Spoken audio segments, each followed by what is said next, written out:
Cheers. I've been waiting over a month to try one of my coffees again. I have to admit, I probably make the best coffee this side of the Atlantic. So today we're trying opal carving for the first time. We're going to do it on this opal knobby here. As you can see, it's not perfectly formed, so there's lots of undulating faces and lots of sand, so I thought it's the perfect chance to be able to give it a go. It's worth me taking a look on the inside of the gem to see if the sand goes too far in. And it looks like there's a lot of clear space on the inside, so hopefully, fingers crossed, we get a gem. And I thought, imagine having a large opal knobby that's a lamp that looks like this. Anyway, we're going to be needing one of these. A box. And inside the box is a Dremel. This one's nice and cheap. It's got 4 speed settings and it'll do the job. We also have some new Nova tips, starting at 200 grit, going all the way up to 10,000, although I don't think I'm going to be needing that one today. Using the wrench tool to make sure it's nice and secure, and I'm going to need a dust mask, and of course the lucky hat.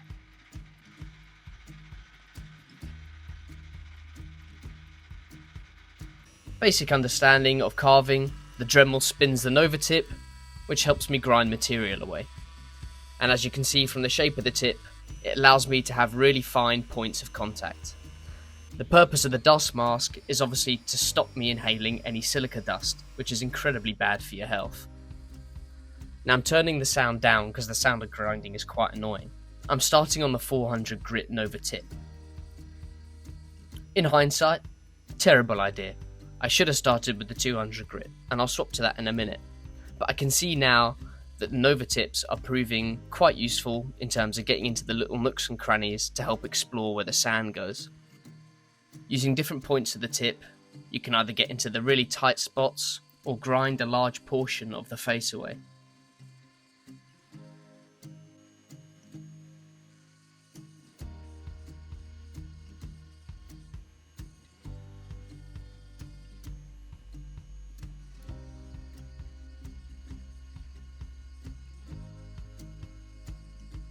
Here I have switched over to the 200 grit.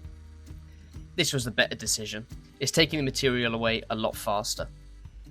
Now, something I should have known beforehand was to use a faster speed setting. Currently I'm on number 1, which is the slowest.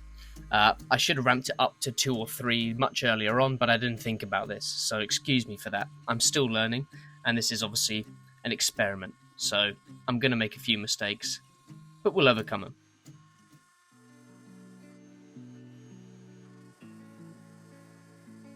One thing I've noticed whilst looking back over the footage is I rotate the opal quite a lot, tackling loads of different parts at once. I don't recommend doing this. Again, it's my first time, but it probably would have been smarter to just tackle one spot, make sure it's clean before moving on to the next one. I'm getting distracted by lots of different sand spots, so you can see I'm constantly moving over and not necessarily finishing up one part of the opal.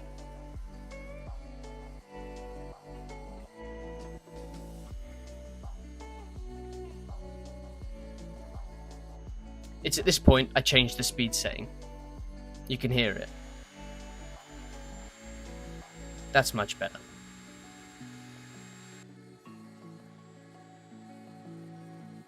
One thing I think I was worried about by using too high of a speed setting was creating too much heat. Obviously opals don't like heat, so I didn't want to heat it up and risk cracking it. I know I'm dipping it in water constantly, but I was doing that more in case of the dust rather than to keep the opal cool, but I guess it does both at the same time. You can see here I'm doing a pretty decent job. It's clearing up a lot of the sand, and it's a bit of a double-edged sword because yes, you get to see lots of sand disappear, but you also have the heartbreak of seeing how far the sand goes in.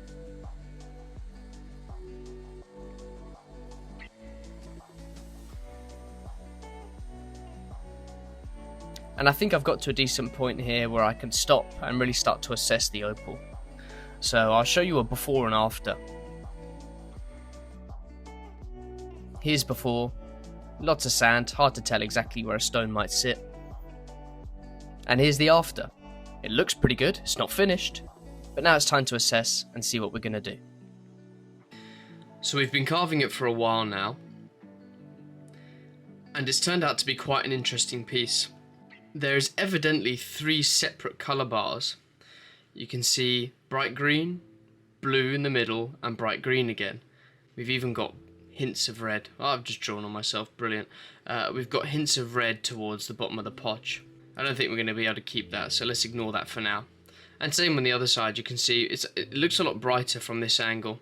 But again, bright green, blue, bright green. The piece is incredibly undulating. I've tried to take the majority of the sand out, but you see we've still got a few bits left in there. And I've done that for a reason. I'm thinking this bottom side here is very thin, so no doubt that's going to have to go. So let's imagine we cut that off. Do we have one large stone here, or do we, and I think this is the better option, do we slice along the top? So for example, where my thumb is now along the top, basically cutting off this top green color bar and try and aim for sort of a stone around here,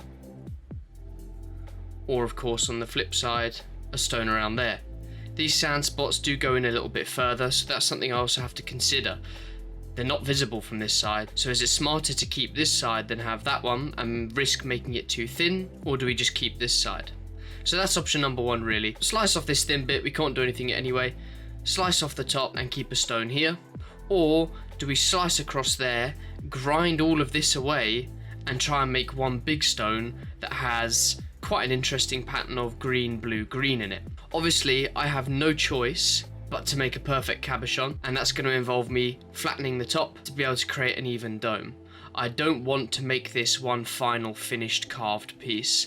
That wasn't the intention. The reason I don't want to do that is because carvings are incredibly difficult to sell to jewelers, and I don't want to be stuck with this piece for a while. As you know, this parcel isn't going too well. We've had lots of sand so far, so this one actually looks like it's going to yield a stone. I just need to make the best decision as to what to do with it. See, look, do we have one big stone here instead? Could we even get just a stone here, a nice crystal, for example, or as well as over here? Or the problem is that goes in a bit, so I'd have to bring it in there and have something quite small, so I don't think that's doable. There's a lot of different options that I need to explore. See, look, it's just not this color play is really nice on this side. It's much brighter, but unfortunately, just the way the stone is shaped is just not going to be doable, I don't think, to keep it this side. Maybe that's the stone I'm looking for. It's got a nice colour play, it's nice and bright. And then, let's say we slice along there. We'll have maybe a stone there to make. Again, I can't keep it carved, so I'll have to bring it in and have something small there maybe, or on the other side. Yeah, there's a lot of things to consider before I make my decision. So we're going to leave it for now. We have a nice carving. It's pretty to look at. I need to sit tight and make the best decision before tackling it.